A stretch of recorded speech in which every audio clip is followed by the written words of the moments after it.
ডিসেম্বরে মুক্তি পাচ্ছে চোখ ধাঁধানো 4 হলিউড সিনেমা। বছরের শেষ মাস ডিসেম্বর বেশ জমে উঠেছে। 2025 সালকে স্মরণীয় বিদায় জানাতে বড় পর্দায় মুক্তি পেতে চলেছে হলিউডের 4টি সিনেমা। চলুন দেখে নেই কি সেই 4টি সিনেমা এবং কারা কারা থাকছেন। Avatar, fire and ash. 3 দীর্ঘ বছরের অপেক্ষা শেষ হতে চলেছে অ্যাভাটার ভক্তদের। ভ্যারাইটিকে দেয়া এক সাক্ষাৎকারে পরিচালক জেমস ক্যামেরন জানিয়েছেন, আগে গল্পের ধারাবাহিকতা বজায় রেখে সিনেমাটিতে রয়েছে দারুণ অ্যাডভেঞ্চার উপভোগ্য মুহূর্ত, আবেগঘন মুহূর্ত, চরিত্রগুলোর কঠিন পরিস্থিতি আর প্যান্ডেরোর ক্রমবর্ধমান সংঘাত দর্শকদের আরও গভীরভাবে গল্পে ডুবিয়ে দেবে। কেট উইন্সলেট, স্টিফেন ল্যাং ও জো সালদানা অভিনীত অ্যাভাটার ফায়ার অ্যান্ড অ্যাশ প্রেক্ষাগৃহে মুক্তি পেতে যাচ্ছে 15 ডিসেম্বর। অ্যানাকন্ডা সিনেমা কে না দেখেছে? এবার আসছে তারই আরেক সংযোজন। মাঝ বয়সে হঠাৎ সংকটে পড়া একদল মানুষ ঠিক করে পুরনো অ্যানাকন্ডা সিনেমাটি রিবুট করবে। সেজন্য তারা সত্যিকারের অ্যানাকন্ডাও ম্যানেজ করেন, কিন্তু শুটিংয়ে দুর্ভাগ্যবশত তা মারা যায়। এরপর দলটি একটি জঙ্গলে যায় এবং এমন একটি প্রাণী খুঁজে পায় যা আগে কখনো দেখা যায়নি। টম গরমিকান পরিচালিত এই হরর কমেডিতে অভিনয় করেছেন পল রুড, জ্যাক ব্ল্যাক, স্টিভ জাহান সহ অনেকেই। সিনেমাটি 25 ডিসেম্বর কেবল প্রেক্ষাগৃহে মুক্তি পাবে। এরপর আছে ক্রিসমাস কার্মা।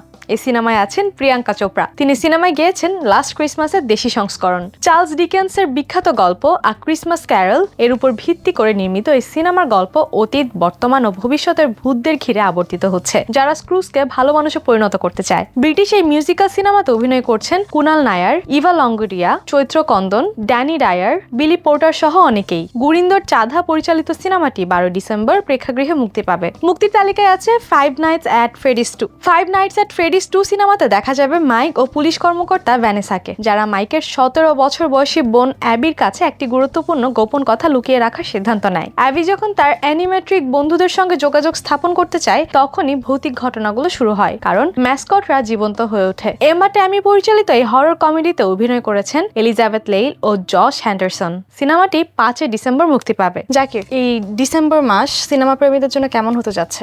ধন্যবাদ নেহা। আসলে শুধু সিনেমা প্রেমীদের জন্য বলবো না, ওভারঅল সিনেমা কিংবা সিরিজ, বিশেষ করে যারা ধর নেটফ্লিক্স সিরিজ এবং অ্যামাজন প্রাইম থেকে শুরু করে সবকিছুতেই মোটামুটি বেশ ভালো কন্টেন্ট আসছে এই মাসেই এবং খুব রোমাঞ্চকর হতে যাচ্ছে বলা যায়। কারণ অলরেডি আসলে সিনেমার যেটা নিয়ে আপনি রিপোর্ট করলেন, আমি দেখলাম যে অ্যাভাটার যেটা, সো এই অ্যাভাটারটা নিয়ে আসলে অনেক প্রতীক্ষা ছিল দর্শকদের। অনেক দিন ধরেই তারা আসলে অপেক্ষা করছে যে অ্যাভাটারের নতুন সিকুয়েল আসবেন, এবং এটা আমরা ট্রেলার কিন্তু দেখেছি। সো ট্রেলারে আসলে খুবই চমক দেখিয়েছেন ডিরেক্টর, সেটার জন্য আসলে আরো বেশি আগ্রহ বেড়ে গেছে অ্যাভাটার দেখার জন্য। প্লাস আপনি যে অ্যানাকোন্ডার কথা বলেন, অ্যানাকোন্ডা কিন্তু অলরেডি একটা ক্লাসিক আমাদের জন্য। আমরা ছোটবেলা থেকে অ্যানাকোন্ডা দেখেছি এবং already we are fan of it.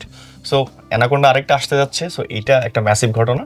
এবং পাশাপাশি আরও অনেক সিনেমাই আসতে যাচ্ছে।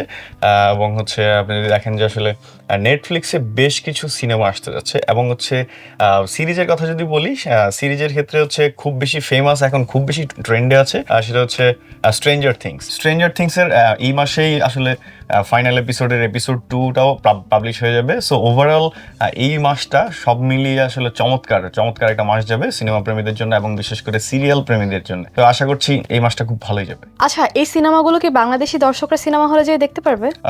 আমার মনে হয় না, কারণ সিনেমাগুলো তো আসলে যেগুলো ডিরেক্ট রিলিজ হয় সেগুলো খুব কম সিনেমায়, হলিউডের কম সিনেমায় বাংলাদেশে আসলে স্টার সিনেপ্লে এগুলোতে আসে। সেক্ষেত্রে সম্ভাবনা খুবই কম দেখছি আমি। বাট আপনি তো চাইলে অবশ্যই নেটফ্লিক্সে বা সাবস্ক্রিপশন দিয়ে দেখতে পারেন। সো ওভারঅল মনে হয় না যে আসলে বাংলাদেশের হলে বা প্রেক্ষাগৃহে গিয়ে দেখা হবে, সেই সুযোগটা আপাতত নেই বলে আমার মনে হয়। ধন্যবাদ।